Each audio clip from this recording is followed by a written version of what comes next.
Estamos de volta para mais um programa O que é o Espiritismo? Sempre com o valor desse programa. Nesse meu entrevistado, querido amigo Orson Carrara. Sempre uma alegria, Sidney. Que experiência maravilhosa estamos vivendo nós dois e podemos partilhar com os nossos telespectadores esta reflexão de tanta profundidade. O que é o Espiritismo? Orson, eu vou começar com uma pergunta inconveniente. Eu não gosto desse assunto, mas muita gente me pergunta e se você não quiser responder, vai ficar à vontade. Chico Xavier, ele é Allan Kardec de volta, Orson? Pois é, esse é um assunto que muita gente fica perguntando. Já me perguntaram isso de público, Sidney. Chico Xavier é a volta de Allan Kardec? Muita gente já perguntou. Eu fujo como o diabo da cruz essa pergunta, viu? Olha, eu não tenho medo da pergunta, eu não vejo nenhum inconveniente nela, eu acho que é uma pergunta natural de qualquer pessoa que está especulando. Mas eu respondo da mesma forma, isso é uma especulação desnecessária.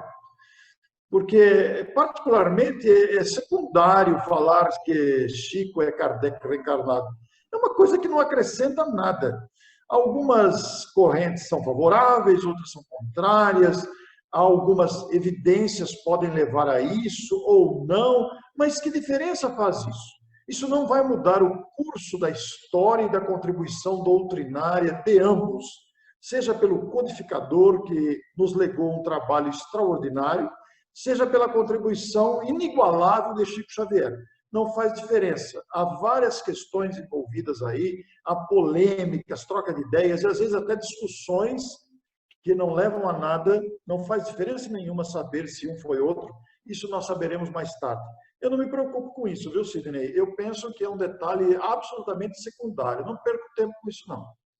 Orson, eu conheço um pouco de você e não esperava outra resposta.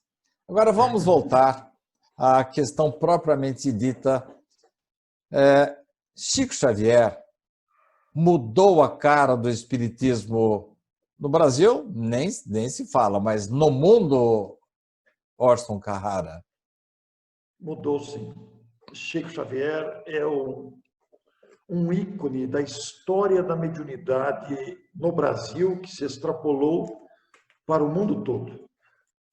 O grande valor da mediunidade de Chico Xavier, a sua contribuição ao espiritismo, a difusão do espiritismo, ao conhecimento do espiritismo, não está na mediunidade em si. Apesar de todo o valor da obra doutrinária, dos mais de 400 livros psicografados, a doação dos direitos autorais a obras de assistência, o que prevalece na grande personalidade de Chico Xavier e o que chama atenção verdadeiramente, apesar, repito, de toda a produção literária do grande médium, da facilidade que ele tinha para isso, mas o que chama atenção, meu caro Sidney, é o exemplo moral de Chico Xavier. Na humildade desta personalidade incomparável. Na humildade, no exemplo de desapego, no exemplo de pessoa humilde e simples, no amparo ao semelhante, no conforto moral. Um homem sem vaidades, um homem sem preconceitos, um homem que atendia a todos, fossem eles de que classe social fossem. Um homem que recebia as pessoas de maneira igual, sempre valorizando a pessoa que estava à sua frente, sempre respeitando crenças, opiniões, um homem absolutamente imparcial no sentido de amor e de respeito às criaturas. Isso é o que chama atenção. Chico era o que ele era, não é porque ele era médium, embora a mediunidade o tenha destacado, embora a mediunidade o tenha colocado em evidência, embora a mediunidade dele confiável, absolutamente repleta de credulidade, mas ele não é porque ele era médium, é porque é o homem, é o espírito que estava encarnado na personalidade temporária de Chico Xavier, que mudou a história do Brasil, mudou a história da mediunidade no mundo, porque ali está um espírito de grande fibra moral, de exemplo a ser seguido. O Chico teve várias fases. E eu, Sim. no transcorrer do programa, vamos tentar, pelo menos, citar alguma coisa sobre elas. Mas o que me chama a atenção, Orson, no estudo das obras básicas de Allan Kardec, primeiro, o linguajar delas foi calcado na língua, no modo de se expressar do século XIX. Isso já é um obstáculo para as pessoas entenderem perfeitamente o pensamento do codificador. Agora, eu não vejo outra maneira de ver, de encarar, de entender tudo aquilo que Kardec nos deu teoricamente. É claro que com muitas ilustrações na Revista Espírita, ou mesmo alguns casos que ele conta no Livro dos Médiuns, ou mesmo nas comunicações que encontramos no livro Céu e Inferno, mas Chico Xavier nos trouxe a grande coleção de André Luiz, A Vida no Mundo Espiritual, um verdadeiro repórter da espiritualidade que provavelmente tinha atrás dele, não sei se talvez Emmanuel e outros espíritos de escola, para compor uma obra extraordinária que veio ilustrar, dar nomes, imagens, casos, e nunca deslustrou em nenhum momento o que Kardec disse. Em André Luiz, jamais encontramos qualquer desvio da codificação. E Emmanuel, para mim, o maior exegeta do Evangelho de todos os tempos, que consegue, você e eu escrevemos, um trabalhão danado para passarmos o nosso pensamento em 2, 3, 4 laudas. E Emmanuel consegue fazer isso, como, por exemplo, num livro como Vinha de Luz ou Fonte Viva, um trechozinho de nada, você tem material para pensar durante a semana inteira, inspiração para artigos, para livros. Orson, a obra, só falando em André Luiz e Emmanuel, a obra de Chico, ao meu ver, tornou-se indispensável para a interpretação e ilustração de Kardec. O que você acha? Perfeitamente. A obra de Chico complementa o trabalho de Kardec, porque a obra de Chico ela dá a visão ampliada dos princípios básicos exarados na obra da codificação, porque Kardec constitui a base doutrinária que você vai entender quando ler um livro de André Luiz, por exemplo. Quando ler as explicações de Emmanuel, você tendo a base doutrinária de Kardec, você entende com muito mais amplidão. Agora, o trabalho de Emmanuel, de André Luiz, através de Chico, percebe-se claramente que não é um trabalho improvisado de um espírito que chegou ali e começou a escrever através do médium. Ele demonstra claramente que é um trabalho de equipe, planejado, organizado, sistematicamente, estrategicamente também, para que esses espíritos de grande conhecimento, esses espíritos de grande destaque na área do intelecto, do sentimento, do entendimento e interpretação do Evangelho, pudessem trazer essas contribuições. Nós temos em toda a obra de André Luiz mais de uma dezena de obras assinadas pelo Espírito André Luiz. Mas por trás está toda uma equipe de espíritos envolvidas com esse projeto de esclarecimento da obra recebida por Francisco Cândido Xavier. Quando eu vejo críticos da obra de André e da obra de Emmanuel, quando eu vejo críticos à mediunidade de Chico Xavier, eu lamento, porque vejo aí a falta de um aprofundamento da pessoa que está fazendo essas críticas. Faltou enxergar globalmente esse trabalho de excelência que ainda não foi compreendido, dada a sua grandeza. Orson, eu quero, até o final do programa, quero que você comente cada uma das fases do Chico. Se eu deixar escapar alguma delas, você pode me corrigir. Mas Sim. antes de entrarmos nesse assunto, uma das críticas que é feita ao trabalho de Chico, ou propriamente de Emmanuel e André Luiz, é o de que não houve aquele princípio tão defendido ferrenhamente por Kardec, o da universalidade dos espíritos. Para aqueles que nos acompanham e não sabem exatamente o que é isso, Kardec submetia as perguntas que ele fazia aos espíritos, passava essas perguntas por vários crivos. Ele mandava para um médium do sul da França, um médium da Espanha, um médium da Inglaterra, da Alemanha, e ele era um poliglota. Ele, com certeza, tinha muita facilidade para corresponder-se com essas pessoas. E com o Chico não aconteceu isso. Centralizou-se toda a obra nele. O que você me fala dessa crítica? É uma crítica sem fundamento, porque o Chico provou, através do tempo, a sua fidelidade ao trabalho a que se confiou.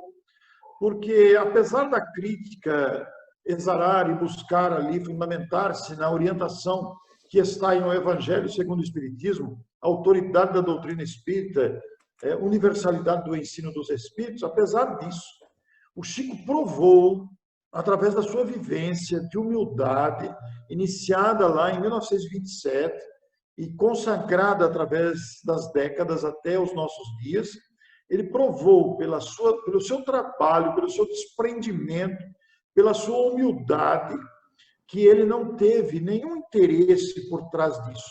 Ele simplesmente foi um instrumento fiel dos espíritos.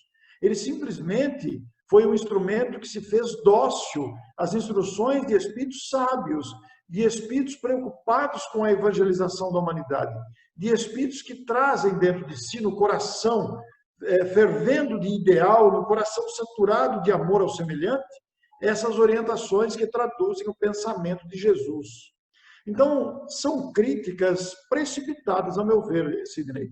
São críticas que não avaliaram o conjunto, estão presos em pontos isolados, porque não compreenderam ainda a totalidade. É preciso enxergar globalmente e não no interesse particular.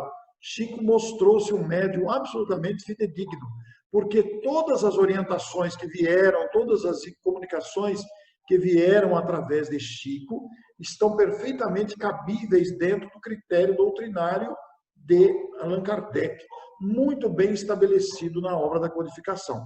Porque se fizermos comparações, se fizermos análises ponderadas, imparciais, sem o espírito de paixão, veremos a coerência que há entre as afirmações de André Luiz, entre as afirmações de Emmanuel, para isso.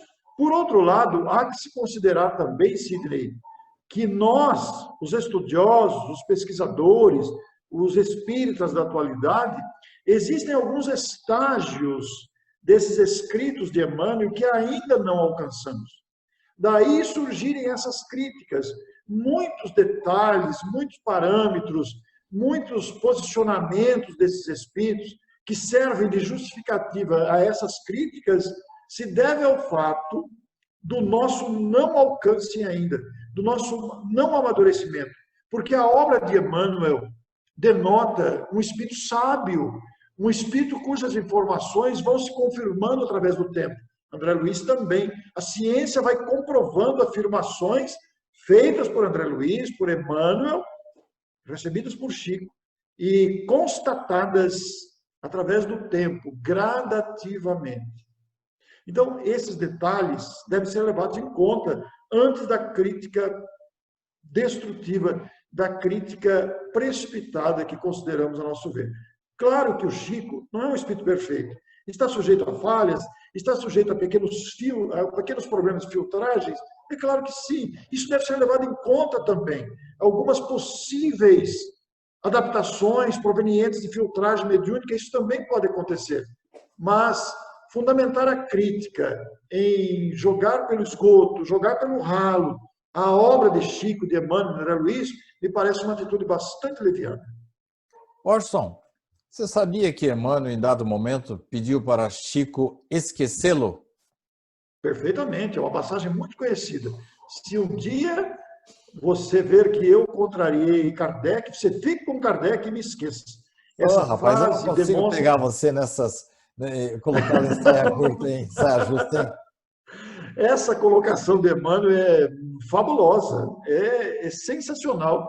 A obra do homem Chico Xavier, do médium Chico Xavier, deve merecer de nós o maior carinho, a maior atenção, a maior gratidão. Ele se fez intérprete fiel dos espíritos responsáveis por esta regeneração da humanidade, na qual se inclui um espírito que foi senador, orgulhoso, que teve um encontro pessoal com Jesus, que trazia dentro de si preconceitos e que foi capaz de vencer os próprios preconceitos e abraçar esta obra memorável. Eu penso, Sidney, sem medo de falar aqui, que os críticos de Emmanuel não o conhecem.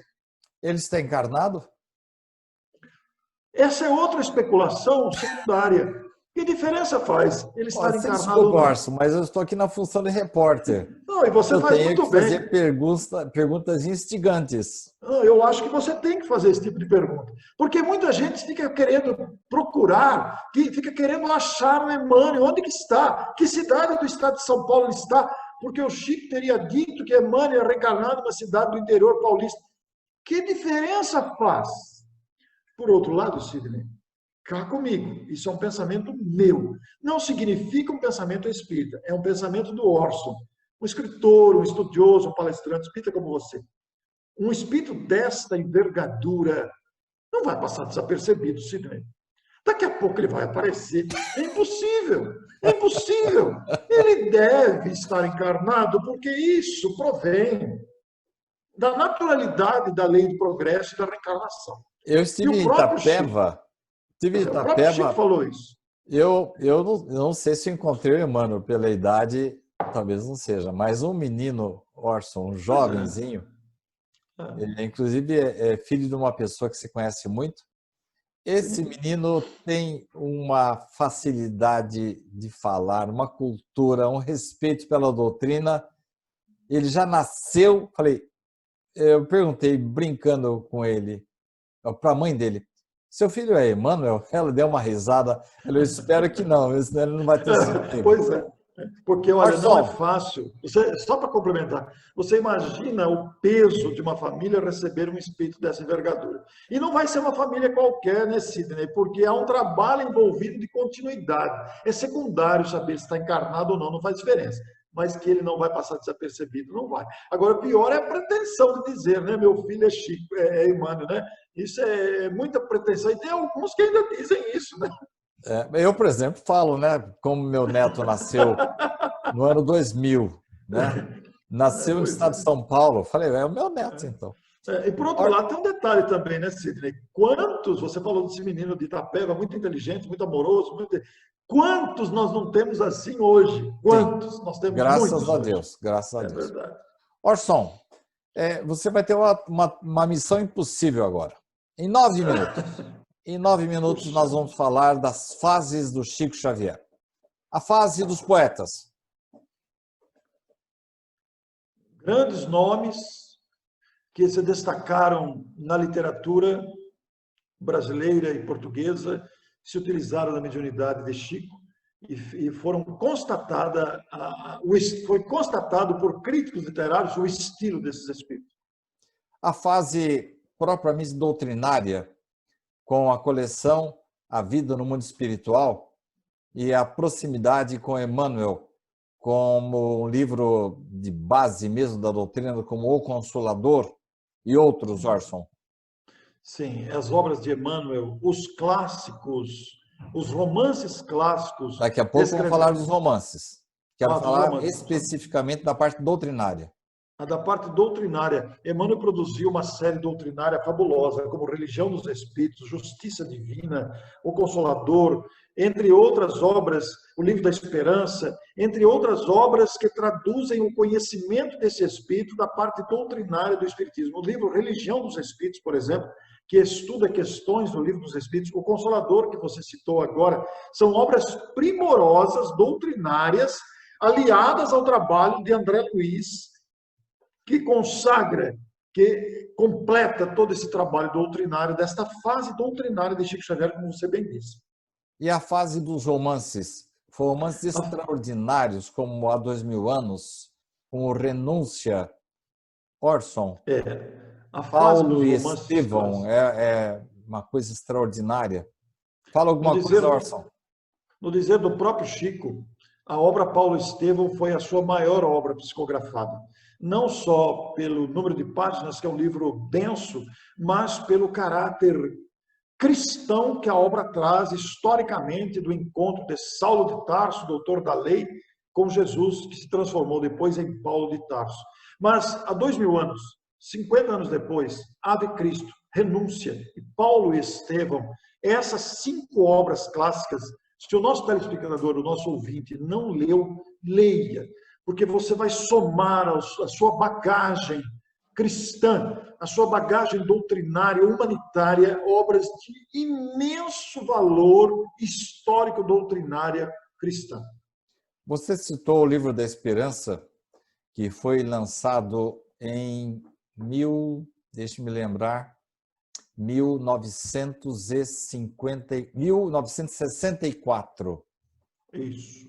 É o centenário do Evangelho segundo o Espiritismo. Isso mesmo. De uma certa forma, ele complementou a obra, a coleção Fonte Viva, Isso. com uma síntese extraordinária do Evangelho. Isso coloca Emmanuel, através de Chico, como um dos maiores exegetas do Evangelho de Cristo. Fale algo a respeito, Orson. Emmanuel, além dos livros densos, a sua capacidade redacional de textos extensos, ele produziu a série conhecida como série Fonte Viva, que são os livros Fonte Viva, Vinha de Luz, Caminho, Verdade e Vida e Pão Nosso. São livros com 180 capítulos cada um, todos capítulos compactos, de 1,5 páginas, textos breves, compactos, mas de alto valor estudando o Evangelho, que se acrescem depois o Livro da Esperança, e também eu esqueço, tem mais um, mais um ou dois, eu me esqueço o nome deles agora. Nós fixamos mais na série Fonte Viva, mas são capítulos compactos, de estudos continuados, 180 capítulos por livro, a série Fonte Viva, toda ela extraindo textos do Novo Testamento comentados pela sabedoria evangélica de Emmanuel. Você não acha, Orson, que principalmente essa coleção Fonte Viva, ela é muito adequada para a implantação do culto do Evangelho no lar? Sim, qualquer uma dessas obras citadas, incluindo o Livro da Esperança, são obras perfeitamente indicadas para o Evangelho no lar, porque são lições curtas, com parágrafos de extenso conteúdo, embora sejam parágrafos curtos, você extrai muita coisa. Nós, como palestrantes, costumamos buscar frases de Emmanuel nesses livros, porque eles abrem um universo de interpretações, eles abrem um universo de oratória, de eventos, abrem um universo de ensinos e reflexões. Orson, finalmente, uma fase de Chico Xavier, já no finalzinho da sua vida, que trouxe um reboliço danado na sociedade brasileira, a ponto de atrair muitas pessoas não espíritas, pessoas ligadas à imprensa, aos grandes programas de televisão, quando ele começou a receber as mensagens dos jovens desencarnados, Orson. Por que Chico terminou a sua obra com essa fase de consolo às mães dos jovens desencarnados, Orson? Antes de falar dessa fase, Sidney, até porque para ficar registrado aqui e não nos esquecermos, vamos nos referir apenas à fase que projetou a figura de Chico Xavier com o Pinga-Fogo na TV Tupi na década de 70. 71. E também, 71. E também o episódio escandaloso com Humberto de Campos, né, que gerou um processo na justiça, e o Dr. Miguel Timpone, advogado da Federação Espírita Brasileira, conseguiu isentá-lo, porque a família processou o médium, a editora, por direitos autorais. Isso projetou o médium na grande imprensa, mundialmente, e resultou no livro A Psicografia ante os Tribunais. Foram fases importantes da vida do Chico. Mas ele concluiu a sua existência, sem dúvida, com esta fase marcante que foi do consolo, através... Pois não, Chico. O Richard Simonetti lamentou que a Federação Espírita tivesse ganho a causa do Humberto de Campos. É mesmo? Porque se ficasse registrado na anais jurídicos que ela tinha que pagar uma indenização para a família de Humberto de Campos, estaria registrado indelevelmente a comunicabilidade dos espíritos em cartório, nos anais jurídicos. Isto é, a federação teve que pagar direitos autorais de um morto. E era verdade, então, né? Isso sem considerar que o estilo de Humberto de Campos foi reconhecido por seus próprios críticos literários. É muito interessante. E pela mãe dele. E pela mãe dele. O episódio é muito comovente. A mãe de Humberto, numa das obras aí recentes, ela fala a respeito desse assunto. Orson, 30 segundos para me falar da fase dos jovens e depois das suas despedidas. Muito bem. A fase de conforto trazida por Chico Xavier nas psicografias de entes queridos desencarnados demonstra esse caráter consolador da mediunidade. Demonstra esse caráter confortador que o Espiritismo traz aos corações.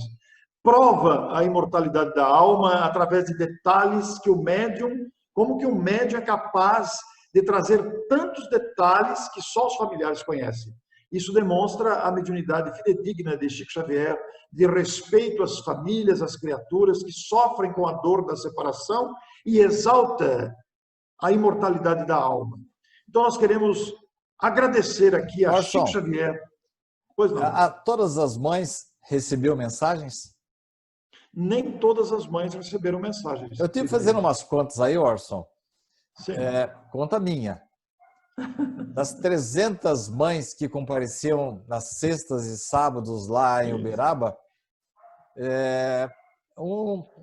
se tanto 10% nos 2 dias. Alguém poderia perguntar por que isso, né? Porque as comunicações, as informações vindas do plano espiritual dependem de várias circunstâncias, onde estão incluídos os méritos dos envolvidos e as condições dos envolvidos em ambos os lados da vida. Muitos espíritas, inclusive, envolvidos com a questão, nunca receberam notícias. Isso se deve a vários fatores que merecem ser estudados com mais abundância. Mas aqui fica a nossa gratidão a Chico Xavier, este grande nome que projetou o Espiritismo com a sua ação no bem, constantemente consolidada no seu exemplo. Afinal de contas, o que é o Espiritismo? Muito obrigado a você. Muito obrigado a você, Orson, por mais essa participação maravilhosa, brilhante, didática. E a você que está nos acompanhando nesta série de programas, vamos continuar perguntando ao Orson e cada vez mais ele nos trazendo a cada programa um tijolinho a mais nesta construção maravilhosa da doutrina espírita. Afinal de contas, o que é o Espiritismo? Semana que vem estaremos de volta. Até a próxima semana.